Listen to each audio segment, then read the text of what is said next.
क्या आपको लगता है कि आपकी जिंदगी बस एक इत्तेफाक है? नहीं, ये एक गहरी सुनियोजित योजना थी। आपका जन्म, आपका परिवार, आपकी सफलताएं, सब कुछ आपने खुद चुना था, इस दुनिया में आने से बहुत पहले। हाँ, आपने सही सुना, आपने अपनी हर खुशी, हर गम, हर रिश्ते का चुनाव खुद किया था। लेकिन कैसे और क्यों? एक ऐसी अदृश्य दुनिया में जहां समय रुक जाता है, जहां आत्मा अपने अगले जन्म की कहानी खुद लिखती है, वहीं ये फैसले ले जाते हैं। आज हम उस रहस्य का पर्दा उठाएंगे जिसे सदियों से वेदों, उपनिषदों, बुद्ध, सूफी संतों और गुप्त ज्ञान में छुपा कर रखा गया है। अगर आप तैयार हैं तो इस यात्रा में हमारे साथ अंत तक बने रहिए, क्योंकि आज आप खुद को वैसे देखेंगे जैसे पहले कभी नहीं देखा था। इस वीडियो में हम जानेंगे क्यों आपकी आत्मा ने इस जीवन को चुना, कैसे जन्म से पहले आपकी किस्मत तय हुई, क्या है आत्मा का असली उद्देश्य, और कैसे आप इस खोए हुए ज्ञान को समझकर अपने जीवन की दिशा बदल सकते हैं। ये सिर्फ एक कहानी नहीं है, ये आपके अस्तित्व का सबसे बड़ा रहस्य है, जिसे जानना आपकी आत्मा का हक है। भाग 2, प्राचीन सत्य। आत्मा के जन्म से पहले के चुनाव का रहस्य आज का नहीं, बल्कि हजारों साल पुराना है। ऋग्वेद, उपनिषद, बौद्ध ग्रंथ, गरुड़ पुराण और तंत्र शास्त्रों में ये बातें विस्तार से समझाई गई हैं। सिर्फ भारत ही नहीं, हर्मेटिक फिलॉसफी, सूफी संतों की गूढ़ ज्ञान परंपरा, यहाँ तक कि प्राचीन ईसाई रहस्यवाद में भी इस रहस्य का उल्लेख मिलता है। बौद्ध धर्म के तिब्बती सिद्धांतों में सिद्ध बर्दों की बात होती है, जहाँ आत्मा जन्म से पहले अपने अगले जीवन का चयन करती है। योगियों के साधना पथों में भी यही सिखाया गया है कि आत्मा का अगला जीवन उसकी चेतना और कर्मों पर आधारित होता है। सभी परंपराएं एक ही बात कहती हैं कि हम इस जीवन में अनजाने में नहीं आए हैं, हमने इसे चुना है, जानबूझकर, सोच समझकर। भाग 3, जीवन एक चेतन विकल्प है। आपका यह जीवन कोई संयोग नहीं है, यह वह यात्रा है जिसे आपकी आत्मा ने खुद चुना था। हर चुनौती, हर जीत, हर रिश्ता जिसे आपने प्यार किया या खो दिया, सब कुछ, आपका परिवार, आपकी आत्मा का साथी, यहाँ तक कि आपके संघर्ष भी आपकी आत्मा की एक सोच समझकर ली गई योजना का हिस्सा है। जन्म से पहले एक ऐसे आयाम में जहां समय और स्थान का अस्तित्व नहीं होता, आपकी आत्मा ने ये सब तय किया था। आपका जीवन कोई दुर्घटना नहीं है, यह एक पवित्र योजना का हिस्सा है। एक योजना जिसे आपने चुना, सीखने, बढ़ने और अपने आप को जानने के लिए। जब आप इस सच्चाई को अपनाते हैं तो हर दर्द, हर खुशी एक गहरी समझ और सम्मान के साथ देखी जाती है। भाग 4, जन्म से पहले की दुनिया। क्या आपने कभी सोचा है कि आप इस जीवन में आने से पहले कहाँ थे? आपका अस्तित्व इस पृथ्वी पर आने से पहले भी था। आप एक ऐसी दुनिया में थे जो समय और स्थान से परे है। यह वह अवस्था है जिसे कई नामों से जाना जाता है: एस्ट्रल रेल्म, कारण लोक, त्रिबद स्टेट या तिब्बती बौद्ध धर्म में सिडपा बर्दो। ये एक ऐसा क्षेत्र है जहाँ कोई शरीर नहीं होता, कोई सीमा नहीं होती, सिर्फ ऊर्जा होती है, चेतना होती है। यहाँ आत्मा न भय जानती है, न शक, न अहंकार, सिर्फ असीम शांति और असीम प्रेम। आप अपने मूल स्रोत के साथ, जिसे कोई ईश्वर कहता है, कोई ब्रह्म या यूनिवर्सल माइंड, पूर्ण एकता में थे। कोई द्वंद्व नहीं था, कोई भेदभाव नहीं था। आप और ब्रह्मांड एक ही थे। आप बस थे, पूर्ण चेतना में डूबे हुए। उस अवस्था में न कोई भूख थी, न दर्द, न कोई चाहत, केवल अस्तित्व का आनंद। वह अवस्था थी जहां सब कुछ स्पष्ट था, जहां आप जानते थे कि आप अनंत हैं, अजर हैं, अमर हैं। आपको याद था कि आपने कितनी यात्राएं की है, कितनी बार जन्म लिया है, कितनी बार मृत्यु को पार किया है, और हर बार कैसे आपने नए अनुभव जोड़े हैं अपनी चेतना में। परंतु फिर भी इस पूर्णता के बीच एक हल्की सी चाहत उठती है, एक पुकार कि कुछ नया सीखा जाए, कुछ नया अनुभव किया जाए, क्योंकि अनुभव के बिना चेतना स्थिर हो जाती है, और चेतना का स्वभाव है विकसित होना, बढ़ना। यही कारण है कि आत्मा फिर से एक नए जीवन की योजना बनाती है, नई चुनौतियां, नई यात्राएं, नए रिश्ते। लेकिन इससे पहले वह अपने पिछले जीवनों का लेखा जोखा देखती है, सीखती है कि कहां वह सफल रही, कहां अभी और विकास की जरूरत है। और तब उस अदृश्य ब्रह्मांडीय सभा में नई यात्रा का नक्शा तैयार होता है। भाग 5, आत्मा जन्म क्यों लेती है? जब आत्मा उस अद्भुत असीम शांति के राज्य में होती है, जहां कोई पीड़ा नहीं, कोई कमी नहीं, तब भी एक गूढ़ पुकार उठती है उसके भीतर से।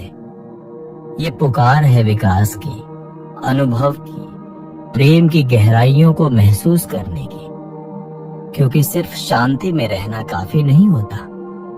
आत्मा जानती है कि अनुभव से ही चेतना बढ़ती है, केवल चुनौती से ही आत्मा में गहराई आती है। जैसे बीज को अंधेरे मिट्टी में दबकर ही अंकुरित होना पड़ता है, जैसे सोने को अग्नि में तपकर ही शुद्धता मिलती है, वैसे ही आत्मा को भी कठिनाइयों के बीच से गुजरना पड़ता है अपने असली तेज को पाने के लिए। और इसीलिए आत्मा स्वेच्छा से एक नया जीवन चुनती है, एक ऐसा जीवन जिसमें प्रेम है लेकिन साथ में खोने का भय भी, एक ऐसा जीवन जिसमें सफलता का स्वाद है लेकिन साथ ही असफलता की पीड़ा भी, एक ऐसा जीवन जिसमें रिश्तों की मिठास है लेकिन साथ ही बिछड़ने का दुख भी। आत्मा जानती है हर चुनौती, हर दर्द, हर खुशी, हर आंसू एक मोती बन जाएगा उसके विकास के हार में। इसीलिए आत्मा जमीन पर उतरने का निर्णय लेती है। उसने जानबूझकर वह परिस्थितियां चुनी हैं जिनसे गुजरकर वह निखरेगी। इसलिए आपका जीवन कोई दुर्घटना नहीं है। आपके माता पिता, आपका जन्म स्थान, आपकी प्रतिभाएं, आपके संघर्ष सब आपकी आत्मा की गहरी योजना का हिस्सा है।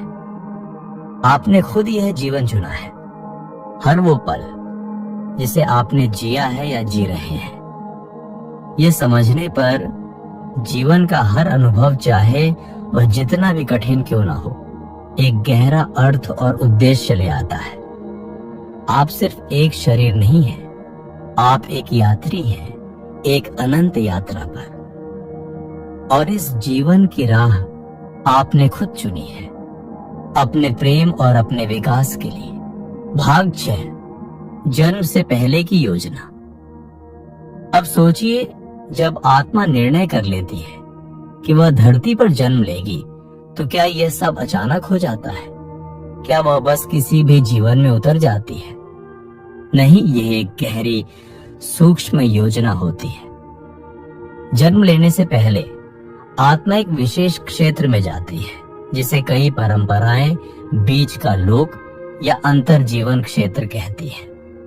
ये वह स्थान है जहां आत्मा अपने पिछले जीवनों की समीक्षा करती है। वहां आत्मा देखती है कहां उसने प्रेम किया, कहां वह भय से संचालित हुई, कहां उसने अपनी चेतना को फैलाया और कहां वह अज्ञान में फंसी रही। यह समीक्षा कोई सजा नहीं है, यह एक दर्पण की तरह है जो आत्मा को उसकी खुद की सच्चाई दिखाता है। हर कार्य, हर भावना, हर विचार उसके प्रभाव के साथ आत्मा के सामने खुलता है। वह अनुभव करती है कैसे उसके शब्दों ने किसी को आहत किया या उसके प्रेम ने किसी को बचा लिया। और फिर आत्मा तय करती है कि अब उसे आगे क्या सीखना है, कौन से पाठ अधूरे हैं, कौन से गुणों को और गहरा करना है। इस योजना में आत्मा अकेली नहीं होती, उसके साथ होते हैं उसके आध्यात्मिक मार्गदर्शक, जिन्हें आप स्पिरिट गाइड्स भी कह सकते हैं। ये गाइड्स उसकी मदद करते हैं, उसे विकल्प दिखाते हैं। आत्मा को संभावित जीवन दिखाए जाते हैं, जैसे कि एक विशाल स्क्रीन पर हर जीवन के साथ अलग अलग चुनौतियां, अलग अलग अवसर, अलग अलग रिश्ते। आत्मा महसूस करती है किस जीवन से उसे सबसे ज्यादा विकास मिलेगा। फिर वह चुनती है अपने माता पिता, परिवार की स्थिति, देश, संस्कृति, समय, यहाँ तक कि विशेष प्रतिभाएं और चुनौतियां भी। हाँ, आपने अपनी शक्तियां भी चुनी और अपनी कमजोरियां भी। आपने तय किया कि किस बीमारी से जूझना होगा, किस दुख से गुजरना पड़ेगा, किस प्रेम को अनुभव करना होगा, क्योंकि हर अनुभव आपकी आत्मा को मांझने वाला था। लेकिन याद रखिए, यह योजना लोहे की दीवार नहीं थी। ये एक ब्लूप्रिंट था जिसमें विकल्प थे, संभावनाएं थी। आपके पास हमेशा स्वतंत्र इच्छा थी। आपकी आत्मा ने वह सबसे सुंदर खेल चुना था, जहां हर चाल, हर चुनौती उसके विकास का एक उपहार बनने वाली थी। अब सोचिए, जब भी आपको लगे कि जीवन अन्यायपूर्ण है, कि कोई दुख व्यर्थ है, तो याद रखिए यह सब एक बड़ी गहरी योजना का हिस्सा है, जिसे आपने खुद अपनी आत्मा से चुना था। भाग 7, कर्म का महत्व। अब बात करते हैं एक गहरे नियम की, जो हर आत्मा की यात्रा को दिशा देता है। यह नियम है कर्म का नियम। कर्म का अर्थ क्या है?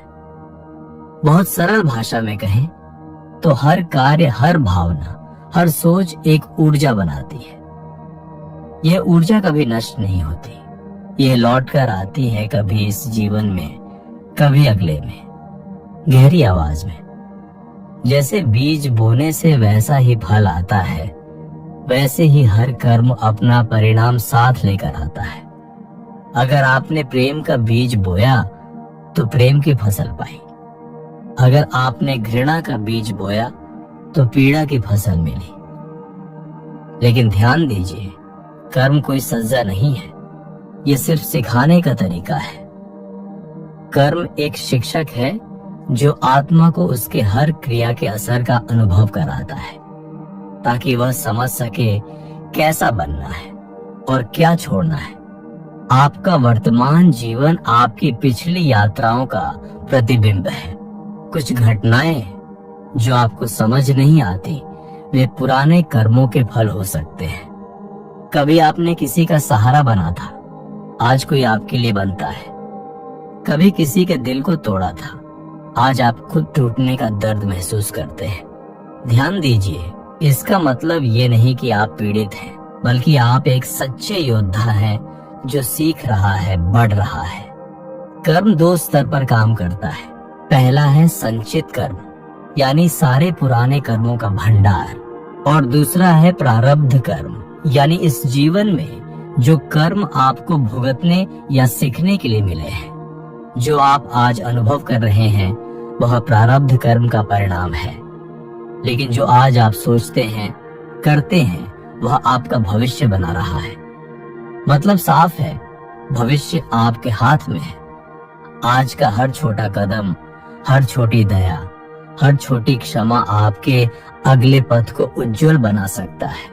तो जब भी कोई कठिन समय आए, अपने आप से पूछिए, मैं इस अनुभव से क्या सीख सकता हूँ? क्योंकि सच्चा ज्ञान कष्टों को भी वरदान में बदल सकता है। कर्म एक जंजीर नहीं है, यह एक सीढ़ी है जिस पर चढ़कर आत्मा खुद को पूर्णता तक ले जाती है। भाग 8, आत्मिक अनुबंध और आत्मा समूह। अब जरा सोचिए, क्या यह संभव है कि आपके जीवन में जो भी लोग आए हैं उनसे आपकी मुलाकात एक संयोग नहीं बल्कि एक पूर्व निर्धारित योजना का हिस्सा हो? जी हाँ, ये सच्चाई है। हम जन्म से पहले कुछ आत्माओं के साथ आत्मिक अनुबंध करते हैं। यह अनुबंध सीखने, बढ़ने और विकसित होने के लिए किए जाते हैं। आपके माता पिता, आपके मित्र, आपके प्रेमी, यहाँ तक कि वे लोग भी जिन्होंने आपको दुख पहुंचाया, सबके साथ कोई न कोई गहरा आत्मिक समझौता होता है। कुछ आत्माएं आपका सहारा बनती है, कुछ आपको चुनौती देती है, कभी सिखाने के लिए प्रेम देती है तो कभी कठोर सबक भी। लेकिन जान लीजिए, हर मुलाकात का एक उद्देश्य है। कभी कभी कोई आत्मा कठिन भूमिका निभाती है ताकि आप क्षमा करना सीख सकें या अपनी शक्ति पहचान सकें। हम आत्माएं समूहों में यात्रा करती हैं। इन्हें कहते हैं आत्मा समूह। एक ही आत्मा समूह में हम कई जन्मों तक एक दूसरे के साथ रहते हैं, कभी माँ बनकर, कभी भाई बनकर, कभी मित्र, प्रेमी या यहाँ तक कि शत्रु बनकर। हर बार अलग भूमिका, लेकिन एक ही लक्ष्य, सीखना और विकास करना। इसलिए जब आप किसी से मिलते हैं और एक अजीब सा गहरा जुड़ाव महसूस करते हैं या कोई ऐसा संबंध जो शब्दों से परे हो, तो समझ लीजिए वह आपकी आत्मा समूह का हिस्सा हो सकता है। और याद रखिए, यह आत्मा समूह हमेशा आपके साथ है। भले ही जीवन में संघर्ष हो, दूरियां हो, आत्मिक स्तर पर आप कभी अलग नहीं होते। हर संबंध, हर मुलाकात आपके आध्यात्मिक सफर का एक पवित्र हिस्सा है। हर आत्मा आपकी कहानी में एक अनमोल अध्याय लिखने आई है।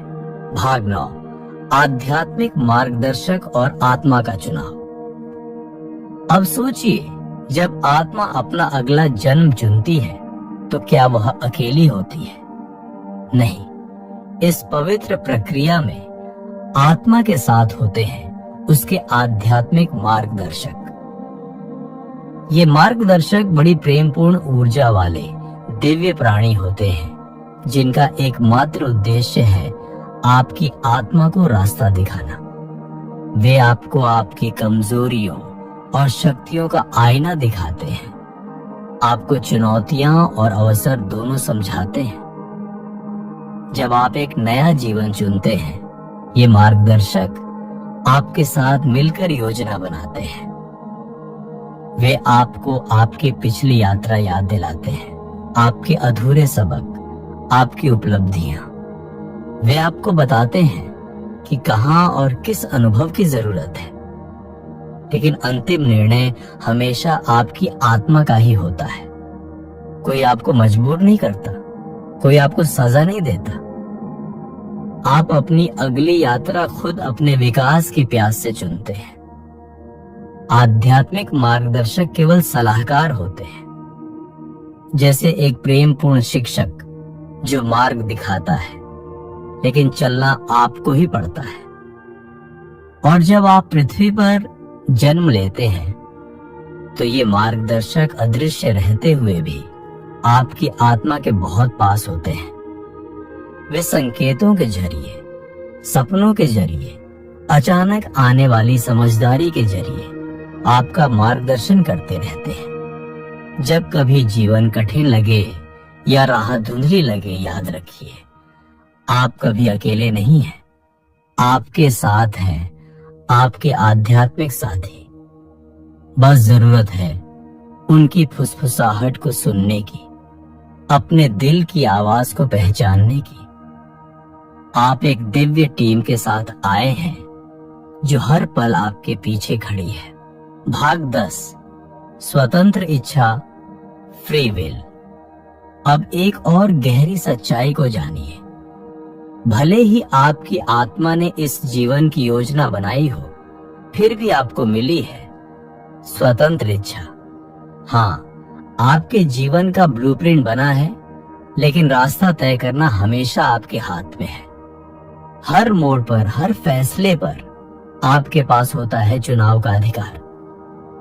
आप चुन सकते हैं कठिनाइयों से डरकर भागना या उनका सामना कर सीखना।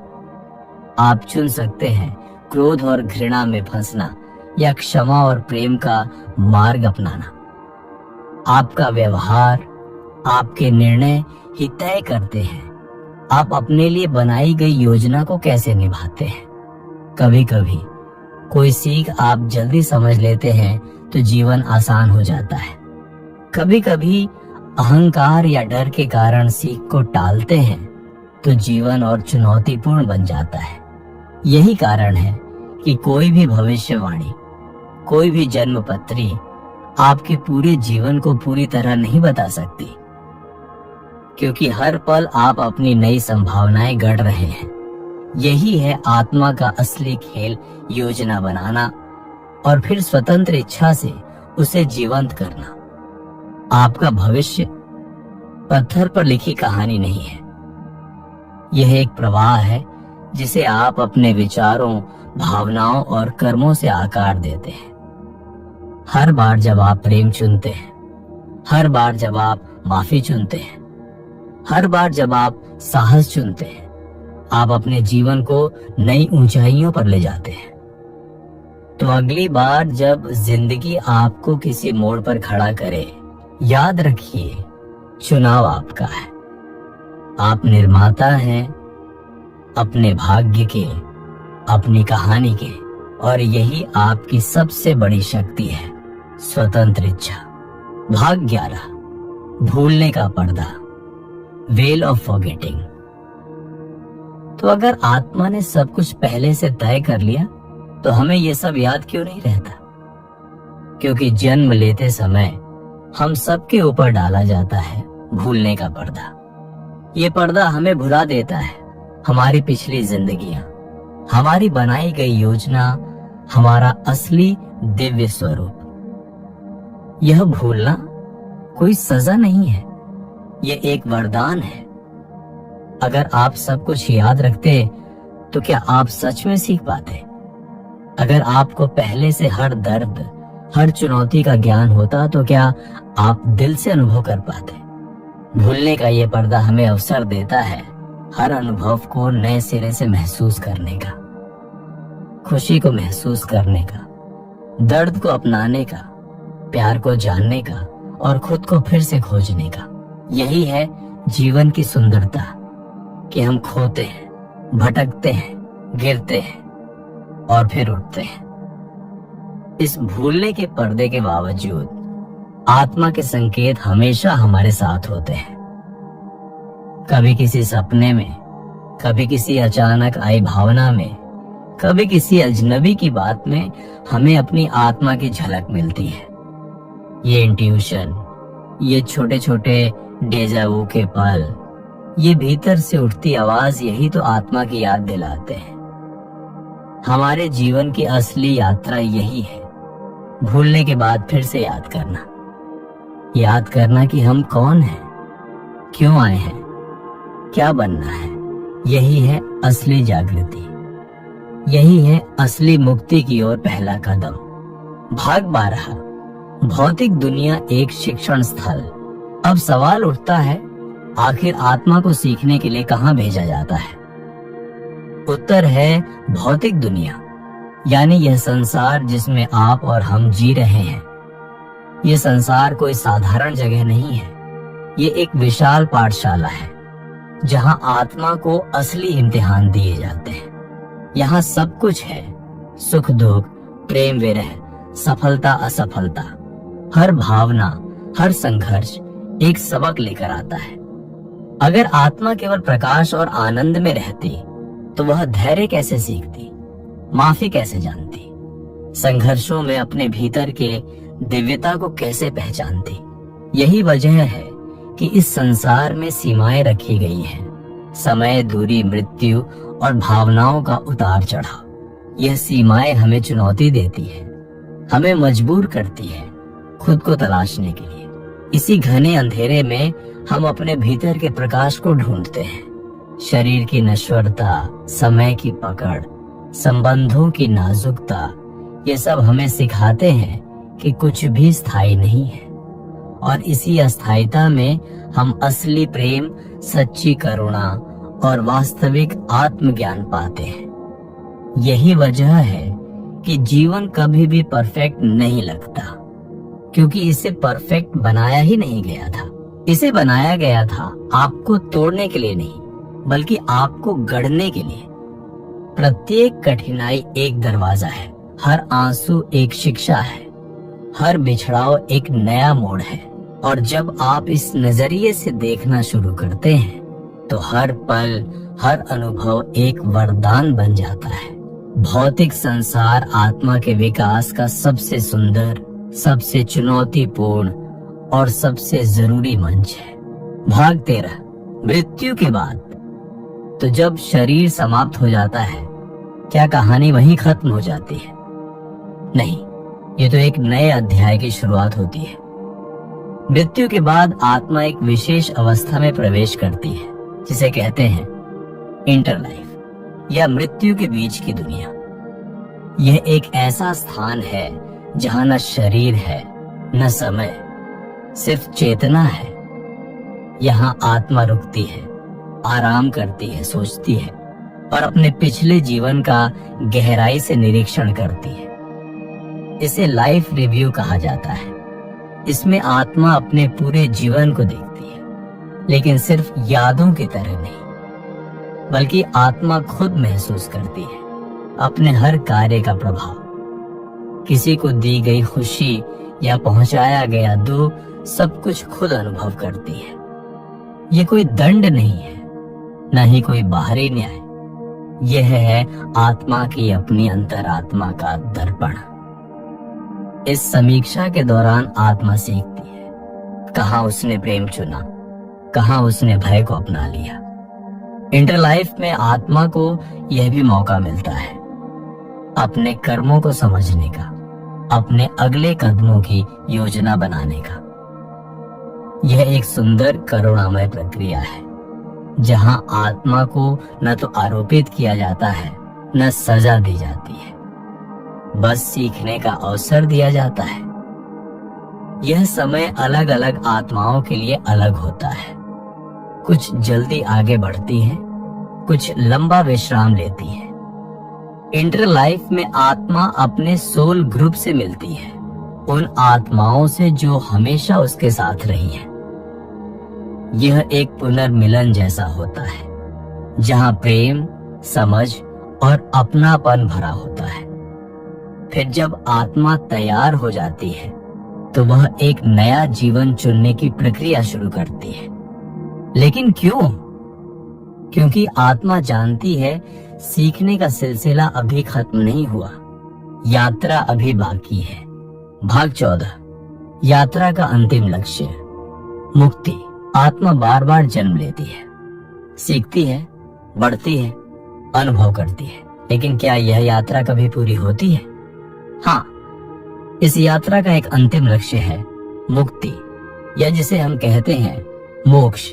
मुक्ति का अर्थ है जन्म और मृत्यु के चक्र से पूरी तरह से मुक्त होना। जब आत्मा हर सबक सीख लेती है, अपने कर्मों को संतुलित कर लेती है और अपने भीतर के परम सत्य को पहचान लेती है, तो उसे फिर से जन्म लेने की आवश्यकता नहीं रहती। यह वह अवस्था है जहां आत्मा पूर्ण चेतना में विलीन हो जाती है, जहां न कोई भय है, न कोई लालच, न कोई अलगाव, न कोई संघर्ष। यह एक ऐसी शांति है जो शब्दों से परे है। मुक्ति को अलग अलग परंपराओं में अलग अलग नामों से जाना जाता है। हिंदू धर्म में मोक्ष, बौद्ध धर्म में निर्वाण और अन्य परंपराओं में आत्म साक्षात्कार, जागृति या मुक्ति। मुक्ति कोई भागने की प्रक्रिया नहीं है, यह जीवन को पूरी तरह स्वीकार कर हर बंधन से ऊपर उठने की कला है। मुक्त आत्मा जानती है कि वह स्वयं ब्रह्म है, वह प्रेम है, वह प्रकाश है। मुक्त आत्मा चाहे तो उच्च लोकों में विश्राम कर सकती है या फिर सेवा के लिए वापस आ सकती है, मनुष्यों को जागरूक करने, प्रेम का संदेश फैलाने। ऐसे ही प्रबुद्ध आत्माओं को हम जानते हैं गुरु, अवतार, बोधिसत्व या संतों के रूप में वे अपना व्यक्तिगत सुख त्याग कर हम सबकी मदद के लिए लौटते हैं। उनका एक ही संदेश होता है, तुम वही हो जिसे तुम खोज रहे हो। प्रेम ही सत्य है। जागो, याद करो कि तुम कौन हो, और इसीलिए आत्मा की सबसे महान यात्रा है अपने दिव्य स्वभाव को पहचानना और फिर उस पहचान में पूरी तरह से जीना।